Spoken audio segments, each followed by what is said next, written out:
আসসালামু আলাইকুম। যে যেখান থেকে দেখবেন এবং দেখছেন সকলকে জানাচ্ছি অসংখ্য অসংখ্য ধন্যবাদ।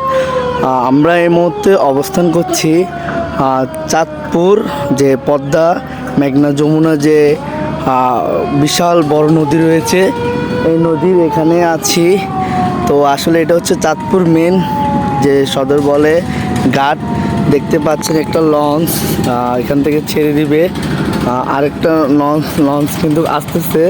তো এখান থেকে ঢাকা, তারপরে সন্দ্বীপ, ভোলা, বিভিন্ন জায়গায় যাওয়া যায়।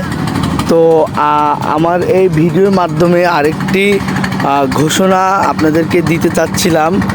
আজকে রাত 12টা থেকে এই নদী থেকে ইলিশ মাছ ধরতে পারবে। এতদিন অভিযান ছিলে ধরতে পারে নাই, আজ রাত 12টার পর থেকে অভিযান তুলে দিবে। যে কেউ চাইলে ইলিশ মাছ ইনশাল্লাহ এখান থেকে ধরতে পারবে। আসলে এত যে সৌন্দর্য আমি আগে জানতাম না, কারণ আমার বাড়ি চাঁদপুর, কিন্তু আমি এখানে আসিনি কখনো। এই প্রথম ফার্স্ট আসলাম।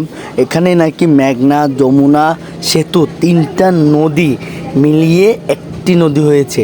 বিশাল বড় একটা নদী এটা।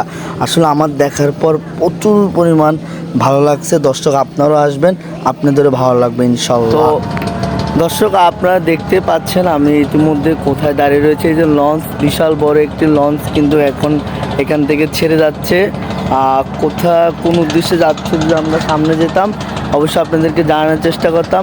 আরেকটি লঞ্চ কিন্তু বিশাল বড় একটা লঞ্চ ইতিমধ্যে ঘাটে আস্তে আস্তে আপনারা দেখতে পাচ্ছেন। তো এটাই সেই মেঘনা যমুনা পদ্মা, এটাই হচ্ছে বিশাল বড় একটা নদী। আপনাদেরকে দেখানোর চেষ্টা করলাম। আমার বাড়ি কিন্তু চাঁদপুর, এদিকে কখনো আসা হয় নাই। যাক, আজকে বিশেষ একটি কাজে আসাতে এই দেখা। আমার বাড়ি কিন্তু চাঁদপুর, কিন্তু থানা কচুয়া। তো যেহেতু এদিকে আসা পাওয়া না, ইনশাল্লাহ এখন চলে আসলাম। তো আসার পর আপনাদেরকেও ভিউটা দেখানোর চেষ্টা করলাম। দেখতে পাচ্ছেন কিন্তু খুবই একটি বিশাল বড় একটি লঞ্চ ইতিমধ্যে ঘাটে আস্তে আস্তে এটা ছেড়ে যাবে, ওটা একসাথে আসবে। এই যে একটি বিশাল বড় লঞ্চ দেখতে পাচ্ছেন আপনারা, আসলে এটা কোথা থেকে আসছে ইতিমধ্যে জানি না। যেহেতু আমি একটু দূরে আছি, যদি সামনে যেতাম অবশ্যই আপনাদেরকে দেখানোর চেষ্টা করতাম যে লঞ্চটি কোন জায়গা থেকে এই ঘাটে এসেছে।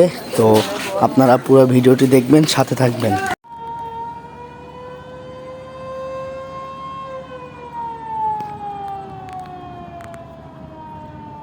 দর্শক, লঞ্চটি ছেড়ে যাওয়ার জন্য কিন্তু হুইসেল দিচ্ছে। আস্তে আস্তে ছেড়ে যাবে। আরেকটি লঞ্চ ইতিমধ্যে আস্তে আস্তে ভিড়তেছে। তো আমার এই ভিডিওটি যে যেখান থেকে দেখবেন এবং দেখছেন সকলকে আবারও ধন্যবাদ জানিয়ে বিদায় নিচ্ছি চাঁদপুর লঞ্চ ঘাট থেকে। আসসালামু আলাইকুম রহমতুল্লাহ ওয়া বারাকাতুহু।